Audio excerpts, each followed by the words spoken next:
composition up against Amon.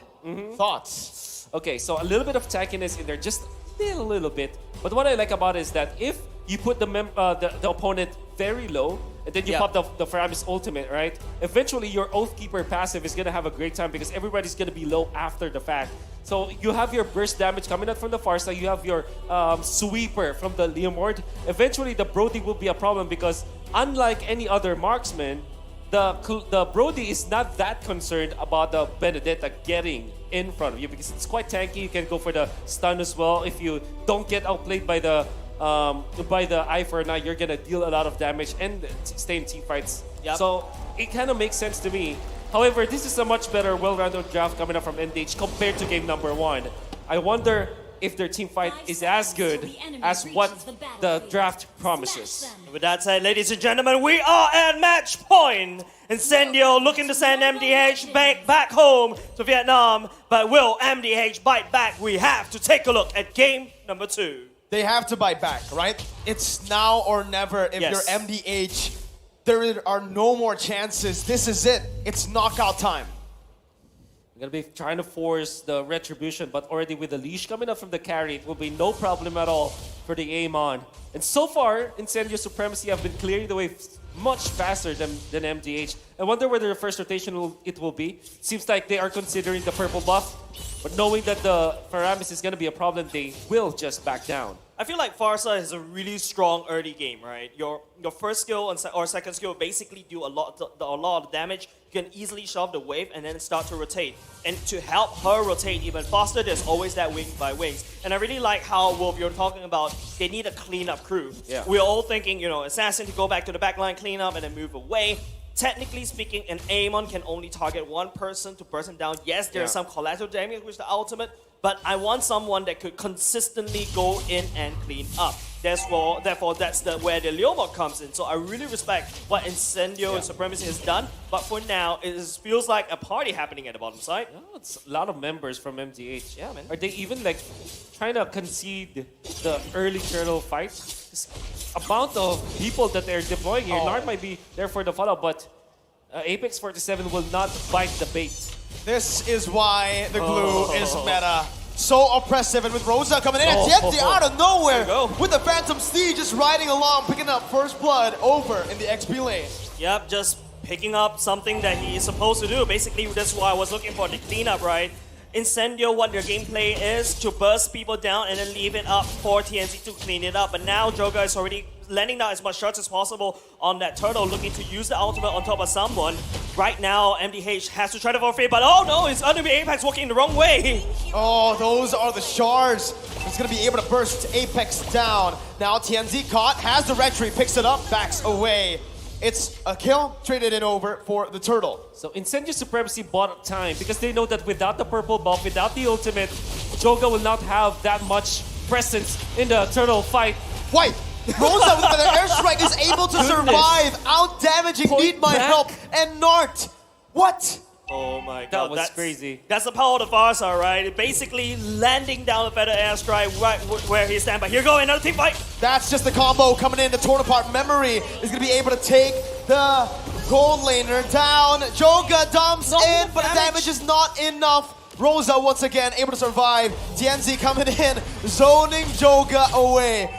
Walks up like a Chad. It's just the Chad game. Incendio are Chads. Turkish Chads. Not even delightful anymore.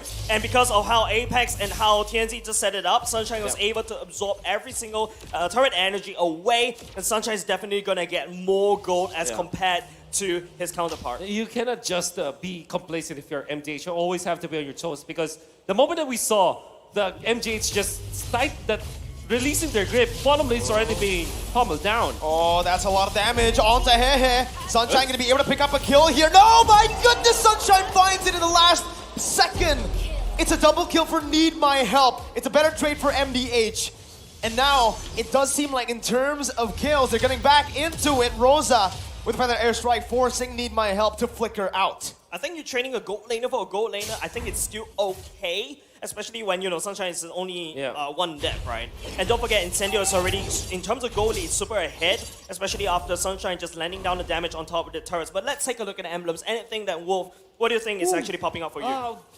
I think the choice coming out from the Brody this time, which is a killing spree. The Divine Judgment onto Joga. Nart able to save his jungler with the Tyrant's Rage. But just like that, no retribution on Joga. And that means it's a free turtle over for the Turkish Incendio Supremacy. So timing. The killing spree choice now for Sunshine is totally different from the Brody that we saw earlier on with the Weapon Master, right? So I would assume that there will be a time where Incendio Supremacy will snap and activate that Turkish Delight once again. Maybe the mid game, maybe around 7-8 minutes. We're gonna be grouping up together, wanna try to outrun MDH and just take the turrets after one another. Yeah, but it's going to be Nart engaging, bouncing ball onto Apex 47. It's a good read, but it's only onto the Roamer right now. That's the Phantom thing with the flanks and the Feather Airstrike to just melt down the Cold Altar.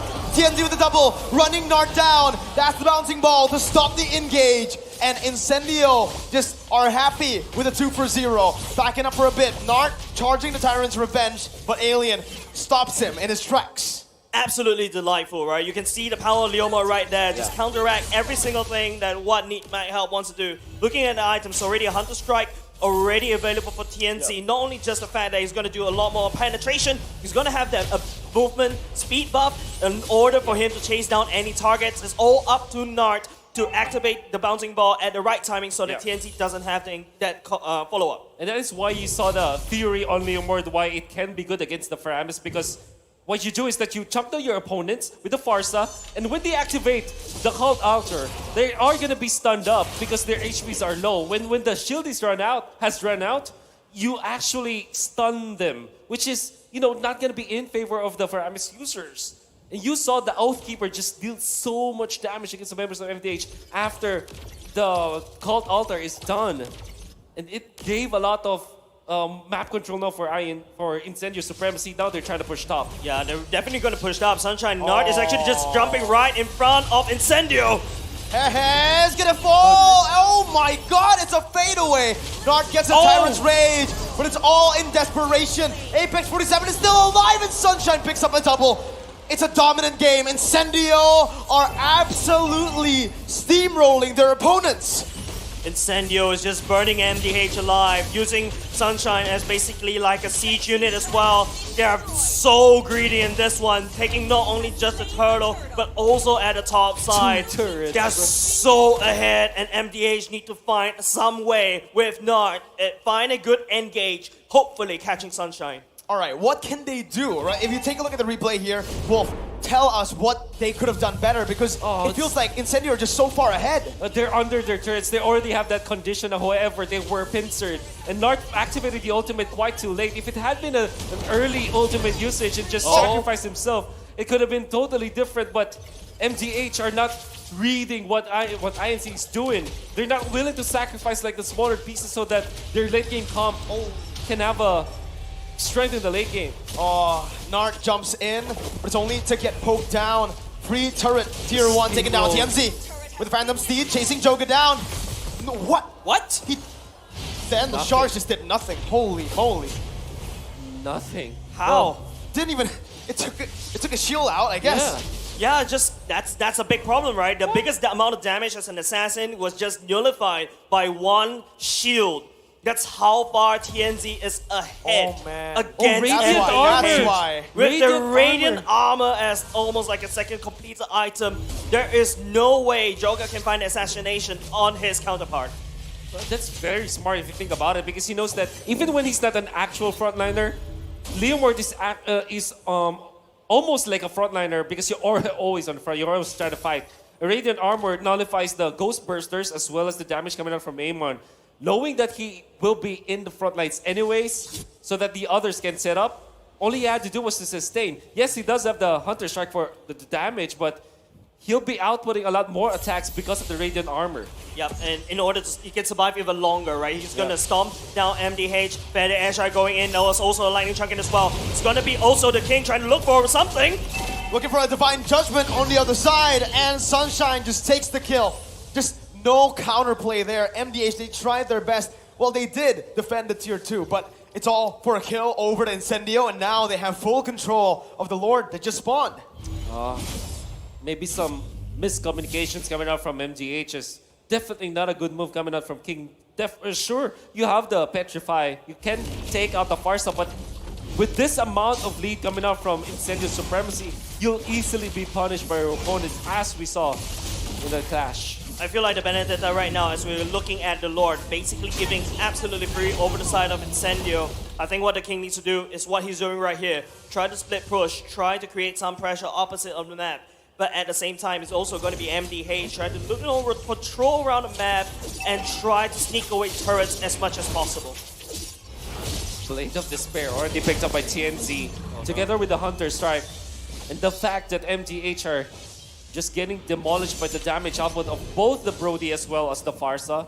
This Leomord is now activated. We have not even talked much about the Kaja and how great it is against the punishment of MDH. So, Incendio Supremacy have all of their ingredients together. Their Turkish delight is waiting. Siege down below. The King, 2 basic attacks, and he's already so low. Remember, Brody, most of his damage comes in from the stacks with the Turn Apart Memory. So if he's able to melt down opponents just like that with 2 basic attacks, man, you're in for a lot of damage. Incendio just picking turrets off left and right, mid, bottom, and even the top side has been taken down. Base turret passive is going to be taken down as well, 1 by 1, as they look to siege down below. The Feathered Airstrike taken off. What? That's so much damage. Hehe is down to a quarter of his HP with 1 Feathered Airstrike shot. That's the whole point of Rosa, right? Your main goal is to not kill anyone. Your main goal is to have enough damage to push people away. Look at him. He has the clock, he has the lightning trunking, holy crystal already, definitely going into the divine glaive already. But there you go, conceal play going in. It's going to be Nart charging up. Oh, Nart not going to be able to find anything here. The Phantom Steed comes in and the divine judgment too. Nart pulled back to the team, but their airstrike popped in. Need my help, going to be melted down. 1 HP, he's 1 HP, but he's still able to survive. The base, however, is going to be taken very low. The King going to be immobilized. That's a Turn Apart Memory. The Endless Shard does nothing. Need my help has been slain, and so has MDH. Incendio take it 2-0, clean sweeping MDH. Incendio Supremacy showing supremacy in the lower brackets. They will be going up against the next challenger, which is Team Hawk. Oh man, I am lost for words. The aggression that you saw coming out from Incendio Supremacy was because of the fact that they played the early game so well. They knew what they needed to do in the early stages.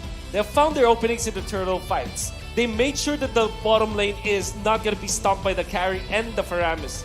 They know what they needed to do. Alien was on point with the laning stage. It wasn't that he was able to stop the Benedetta from getting anything out of the map. But Farsa had his damage output intact, and Leomord played this so well. Everybody is picking up their own weight, and that's the reason why the Turkish are gonna advance in the lower brackets. Man, the representative for Turkey showing delight, showing pain against MDH.